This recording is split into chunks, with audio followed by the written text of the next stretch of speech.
मोदी सरकार पर जम्मू कश्मीर की जनता के साथ धोखा करने का आरोप लगाते हुए पूर्व मुख्यमंत्री उमर अब्दुल्ला ने कहा है कि भाजपा ने केंद्र में मिले बहुमत का गलत इस्तेमाल करते हुए अनुच्छेद 370 व 35 को समाप्त किया। उन्होंने कहा कि भाजपा ने 370 टूटने से अच्छे दिन आने के सुनहरे ख्वाब दिखाए, लेकिन आज जम्मू कश्मीर के लोग खून के आंसू रो रहे हैं। राजौरी पुंछ के प्रवास पर निकले उमर अब्दुल्ला सोमवार को पुंछ के मेंढर सब डिवीजन पहुंचे, जहां जावेद अहमद राणा की अध्यक्षता में एक विशाल जनसभा का आयोजन किया गया था।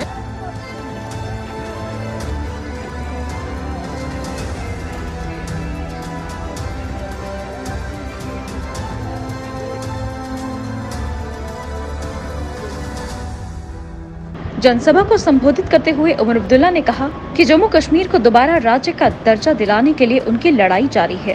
उन्होंने कहा कि 370 तोड़ने के खिलाफ सुप्रीम कोर्ट में गर्मियों की छुट्टियों के बाद सुनवाई होने वाली है, जिसमें हमारा पक्ष बहुत मजबूत है, क्योंकि भाजपा ने धोखे से 370 तोड़ी है। भाजपा पर पहाड़ी भाषी लोगों को बेवकूफ बनाने का आरोप लगाते हुए उमर अब्दुल्ला ने कहा कि भाजपा नेशनल कॉन्फ्रेंस को पहाड़ियों का विरोधी बताती है, जबकि हकीकत ये है कि भाजपा पहाड़ी भाषी लोगों को बेवकूफ बनाकर अपनी राजनीतिक रोटियां सेक रही है।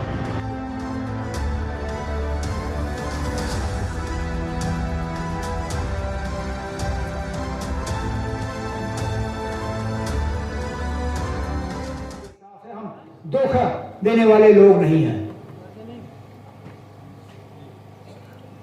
हम सच को झूठ और झूठ को सच में तब्दील नहीं करते।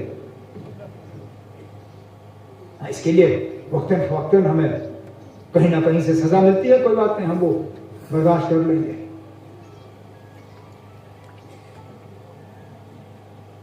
लेकिन आप सबको यहां देख के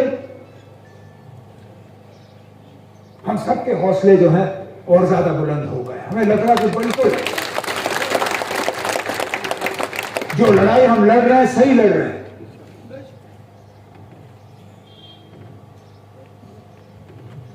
और आपकी ये ताकत, आपकी ये हिम्मत देख के जो हम में हिम्मत आई है, हम और जोरों शोर से आपके हकूक के लिए लड़ेंगे, जम्मू कश्मीर की बेहतरी के लिए लड़ेंगे, जम्मू कश्मीर के नौजवानों के बेहतर मुस्तकबिल के लिए लड़ेंगे, अपनी पहचान उसके लिए लड़ेंगे। अल्लाह करे कि हमें इस लड़ाई में कामयाबी मिले।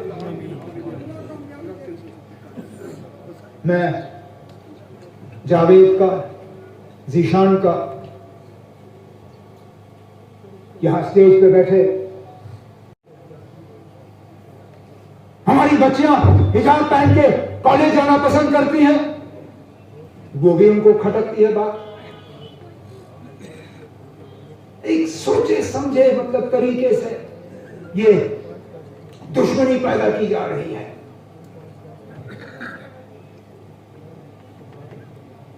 तो फिर तभी तो मैं इस बात पर मजबूर होता हूं पूछने पे कि आप फिर 2019 5 अगस्त का इस रियासत को फायदा क्या हुआ? बीजेपी ने बेशक इस चीज को बाकी मुल्क में बेचा होगा, उनको सियासी फायदा जरूर हुआ होगा, लेकिन यहां के रहने वाले उनको इसका क्या फायदा मिला? अगर हम वहीं के वहीं होते जहां हमें छोड़ दिया होता, हम वो भी कबूल करते, लेकिन हम तो पीछे चले गए। जावेद ने डिवीजन की बात की। अरे जावेद साहब, मैं क्या डिवीजन की बात यहां करूं? हमें तो पहले अपना रियासत वापस मिले, तब हम बाकी चीजों पे बात करेंगे। हमें तो अपना रियासत वापस चाहिए।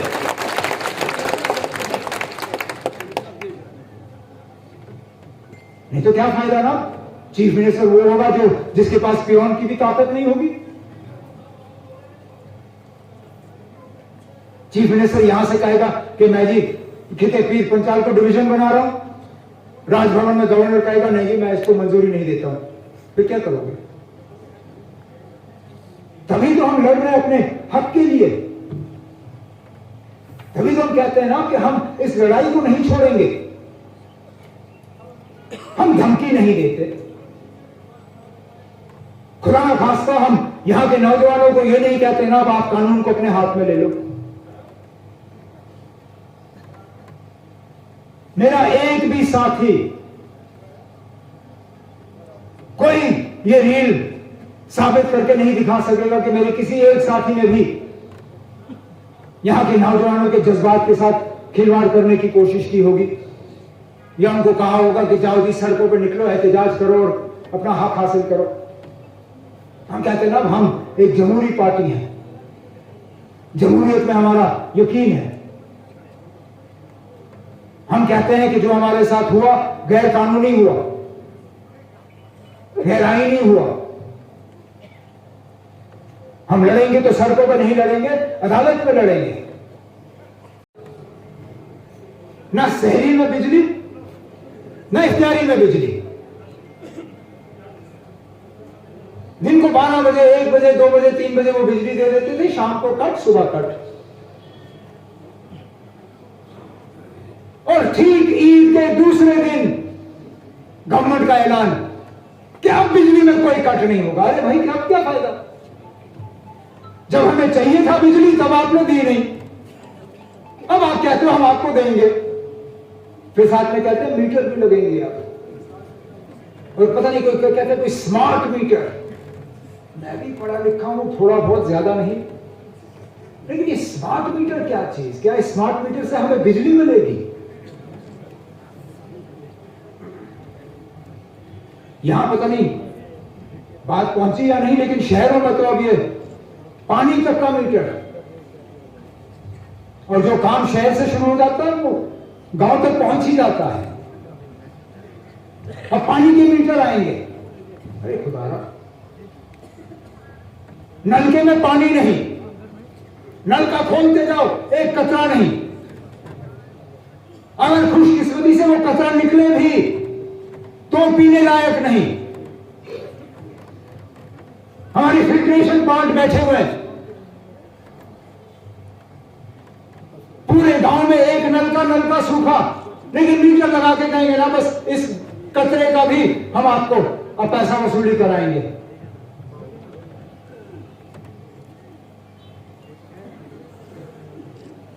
जमहूरियत कहीं नहीं, तरक्की कहीं नहीं, रोजगार कहीं नहीं, अमन कहीं नहीं। हमारे जो लोग पीर पंचाल से जाते थे मजदूरी करने,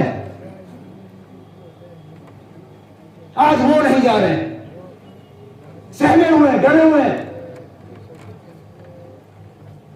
हमारे दाढ़ी रखने वाले लोग वो लखनपुर पार करना नहीं चाहते। सोचते अगर हम यहां लखनपुर पार करेंगे हमारे साथ पता नहीं क्या हाल होगा। हर चीज पे एक हमला। हम किस तरह अपने खुदा को याद करते हैं उस पे भी, हम किस तरह लोगों को मस्जिद में बुलाते हैं उस पे।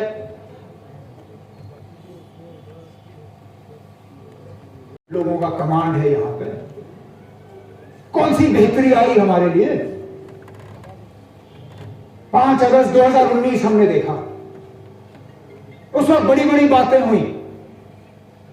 हमारे नौजवानों को कहा गया था कि बस अब आप देखो कितना बदलेगा आपके लिए एक नया जम्मू कश्मीर। कहते थे कि इन नौजवानों की तरक्की के रास्ते में रुकावट हम हल वाले हैं।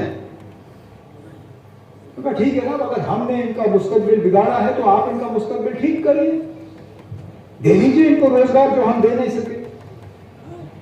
वो दिन और ये दिन कहीं नहीं। उल्टा जहां हम इन दूर दराज इलाकों में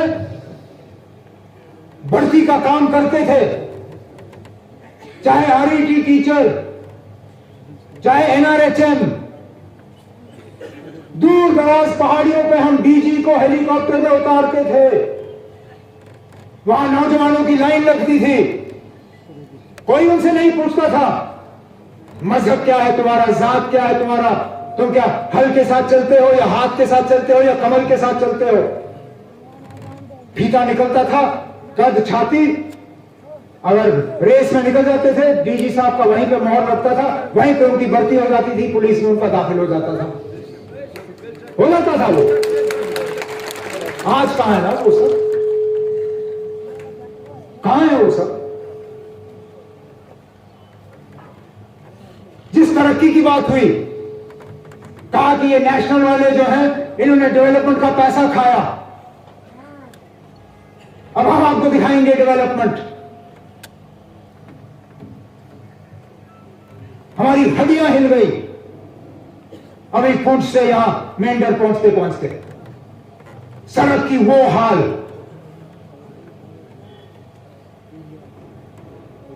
4-6 किलोमीटर पे इन्होंने लुक डाला होगा, बाकी कहां सड़क कहां खड्ड पता ही नहीं। तो कहां ना बिजली, कहां और कुछ नहीं तो ना माह रमजान में हर हुकूमत की कोशिश रहती थी कि सुबह सहरी के वक्त और शाम को इफ्तारी के वक्त कट नहीं होना चाहिए। लोगों का कमांड है यहां पे। कौन सी बेहतरी आई हमारे लिए? 5 अगस्त 2019 हमने देखा, उस वक्त बड़ी बड़ी बातें हुई। हमारे नौजवानों को कहा गया था कि बस अब आप देखो कितना बदलेगा आपके लिए एक नया जम्मू कश्मीर। कहते थे कि इन नौजवानों की तरक्की के रास्ते में रुकावट हम हल वाले हैं। तो कहा ठीक है ना, अगर हमने इनका मुस्तकबिल बिगाड़ा है तो आप इनका मुस्तकबिल ठीक करिए, दे दीजिए इनको रोजगार जो हम दे नहीं सके। वो दिन और ये दिन कहीं नहीं। उल्टा जहां हम इन दूर दराज इलाकों में भर्ती का काम करते थे, चाहे आरईटी टीचर, चाहे एनआरएचएम,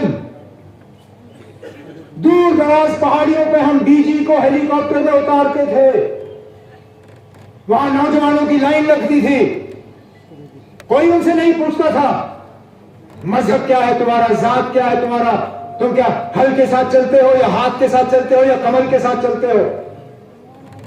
फीता निकलता था, कद छाती, अगर रेस में निकल जाते थे, डीजी साहब का वहीं पे मोहर लगता था, वहीं पे उनकी भर्ती हो जाती थी, पुलिस में उनका दाखिल हो जाता था वो। आज कहां है ना वो सब? कहां है वो सब? जिस तरक्की की बात हुई, कहा कि ये नेशनल वाले जो हैं इन्होंने डेवलपमेंट का पैसा खाया, अब हम आपको दिखाएंगे डेवलपमेंट। हमारी हड्डियां हिल गई अभी पुंछ से यहां मेंढर पहुंचते पहुंचते। सड़क की वो हाल,